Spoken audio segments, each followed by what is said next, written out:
Hello dear NEET aspirants, I am Mrityunjay Tiwari, the MBBS student at Medical College Bahraich and welcome back in my channel, The Mrityunjay MBBS. अभी तक मैं आपके लिए round 1 के जो series हम लोगों की चल रही थी उसमें मैं पार्ट 1 और पार्ट 2 वीडियो अपलोड कर चुका हूँ, जिसमें मैंने आपको रजिस्ट्रेशन कैसे करना है, चॉइस फिलिंग कैसे करना है, रिजल्ट कैसे आता है, ये सारी चीज़ें मैंने डिटेल में एक्सप्लेन की हुई हैं। अब ये राउंड 1 सीरीज की पार्ट 3 वीडियो है यूपी नीट काउंसलिंग की, जिसमें मैं आपको बताऊंगा कि अलॉटमेंट के बाद क्या करना होता है, ठीक है, रिपोर्टिंग कैसे की जाती है, अलॉटमेंट के समय क्या क्या ले जाना होता है, और इस वीडियो के जो 50% बाद वाला पार्ट है उसमें मैं आपको एक्सप्लेन करूंगा कि राउंड 1 का एक्सपेक्टेड कट ऑफ क्या है।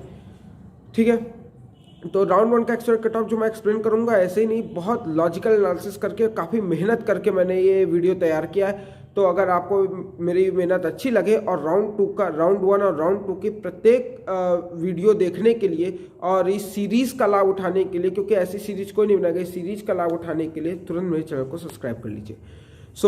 नेक्स्ट आते हैं कि आखिर अलॉटमेंट के बाद करना क्या होता है। तो अलॉटमेंट के बाद अगर आपको कॉलेज मिल जाता है, फर्स्टली केस आता है कि कॉलेज मिल जाता है, तो आपको अलॉटमेंट लेटर डाउनलोड करना होगा।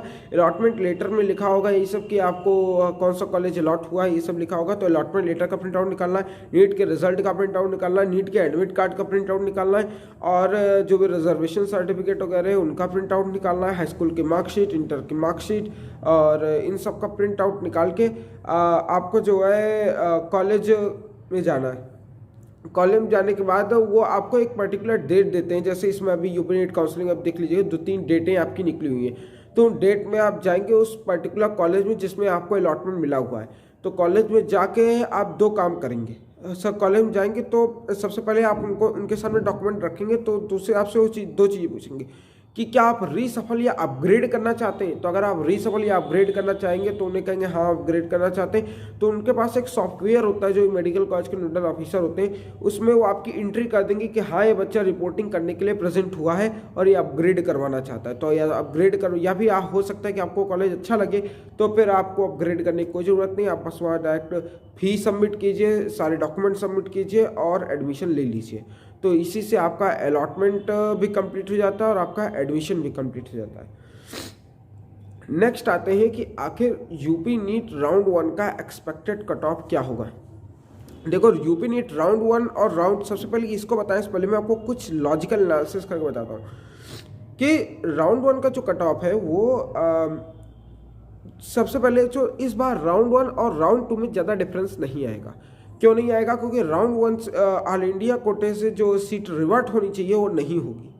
ठीक है, तो मतलब इसका ये हो जाएगा। तो जो स्टेट, तो इतना बात जान लीजिए कि जो ओबीसी और जनरल में लोग कह रहे थे कि बहुत ज़्यादा डिफरेंस आ जाएगा, स्टेट में वो उतना डिफरेंस नहीं आएगा। ठीक है, क्यों नहीं आएगा? क्योंकि ऑल इंडिया में तो ओबीसी का रिजर्वेशन इम्प्लीमेंट हो गया है। ठीक है, लेकिन ऑल इंडिया में लेकिन स्टेट में ऐसा कोई नया रिजर्वेशन नहीं, ओबीसी का रिजर्वेशन तो पहले से ही था। ओके, तो ऑल इंडिया में तो ओबीसी और जनरल के बीच में काफ़ी ज़्यादा गैप आएगा, लेकिन जो स्टेट में है उसमें ओबीसी और जनरल के बीच में ज़्यादा गैप नहीं आएगा।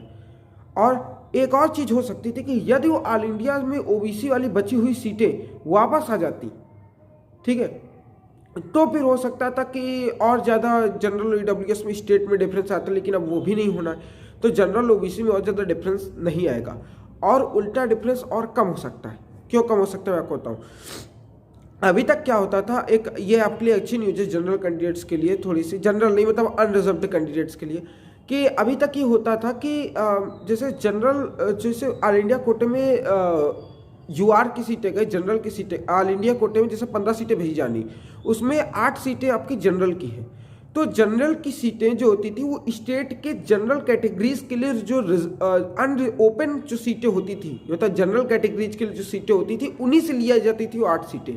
अब मान लीजिए 7 सीटों में आता है एससी एसटी पीडब्ल्यूडी, तो एससी एसटी पीडब्ल्यूडी के लिए स्टेट में जो एससी एसटी पीडब्ल्यूडी के लिए जो सीटें रिजर्व्ड हैं वही सीटें जो है ऑल इंडिया सीटें में भेजी जाती थी। लेकिन इस बार ओबीसी के लिए भी सीटें भेजी गई, क्योंकि ओबीसी का रिजर्वेशन इंप्लीमेंट हो गया है, तो आपकी बार जो 7 सीटों पहले के ओपन कैटेगरी की भेजी जाती थी, अब उसमें ऐसा नहीं हुआ। अब उसमें 4 सीटें ओपन कैटेगरी की भेजी गई हैं और 3 सीटें जो ओबीसी के लिए पहले से रिजर्व होती थी वो भेजी गई। तो इसका मतलब इस बार ऑल इंडिया कोटे में जो सीटें गई हैं उसमें जनरल की कम गई हैं और इस बार ओबीसी की चली गई। इसका मतलब ओबीसी का जो कट ऑफ है वो स्टेट में राउंड 1 में थोड़ा सा और हमें पिछले साल से थोड़ा सा बढ़ता हुआ हमें दिखेगा। ठीक है, तो मतलब जो डिफरेंस आपका 1000 रैंक का रहता था, हो सकता है कि वो 600-700 रैंक का ही केवल डिफरेंस रहे स्टेट में राउंड 1 में। तो ये सारे लॉजिकल एनालिसिस थे, आई होप कि आपको समझ आया होगा। तो आप चलते हैं कट ऑफ की तरफ। तो जब हम कट ऑफ की बात करते हैं तो यूपी नीट राउंड 1 का जो एक्सपेक्टेड कट ऑफ है जनरल के लिए, वो मेरे हिसाब से 16,000 रैंक से बिटवीन दी 16,000 रैंक से आपके 17,000 रैंक के बीच में जाना चाहिए। ठीक है, 17,500 तक जाएगा, डेट्स इट। और 70 अगर कुछ ऐसे फ्लक्चुएशंस होते हैं जैसे मेरिट लिस्ट का थोड़ा सा नीचे गिरना, ठीक है, तो इट में गो ऑल्सो 18,000। तो फाइनल आप सुन लीजिए कि 17,000 से 18,000 तक, ठीक है, इतना लेके चलिए 17,000 से 18,000 AIR तक जनरल को मिल जाएगा, श्योर है राउंड 1 में। इसके बाद वैसे तो मैं राउंड 2 का ही बता देता, क्योंकि मैं स्टेट मेरिट, एक टाइम्स ऑफ इंडिया ने पेपर कटिंग रिलीज की थी, उसमें ये बताया गया था कि कितनी उसमें स्टेट मेरिट पहले से ही बता दी गई थी। तो उसी स्टेट मेरिट के हिसाब से मैं बता रहा हूँ कि जनरल का 17,000 से लेके 18,000 रैंक तक जनरल को मिल जाएगा गवर्नमेंट मेडिकल कॉलेज कोई ना कोई। इसके बाद ओबीसी का 18,000 रैंक से 19,000 रैंक के बीच में कोई ना कोई गवर्नमेंट मेडिकल कॉलेज मिल जाएगा।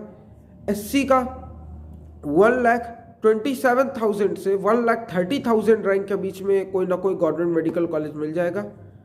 These are the expected cut off. And अब इस कट ऑफ में अब ऑल इंडिया, इससे ये तो पता चल गया कि ऑल इंडिया का इस कट ऑफ पे बहुत कम इफेक्ट पड़ेगा, बहुत कम इफेक्ट पड़ेगा। जो पहले बहुत ज़्यादा इफेक्ट पड़ जाता था क्योंकि सीटें रिवर्ट आती थी। जैसे हम कहते हैं, पहले क्या सोचते थे लोग कि जैसे 15,000 रैंक ऑल इंडिया में गई तो उसके प्लस 2,000 का तो उतनी यूपी में जाएंगे, लेकिन अब उसका इफेक्ट बहुत कम पड़ेगा क्योंकि जो है वहाँ से जो सीटें रिवर्ट होकर आती थी वो अब नहीं आनी है। ठीक है, तो अब लगभग ये दोनों इंडिपेंडेंटली चलेंगे। So best of luck for your future. I hope कि आपको मेरा कट ऑफ वाला वीडियो पसंद आया होगा, तो तुरंत इसे सब्सक्राइब कर लीजिए। Best of luck.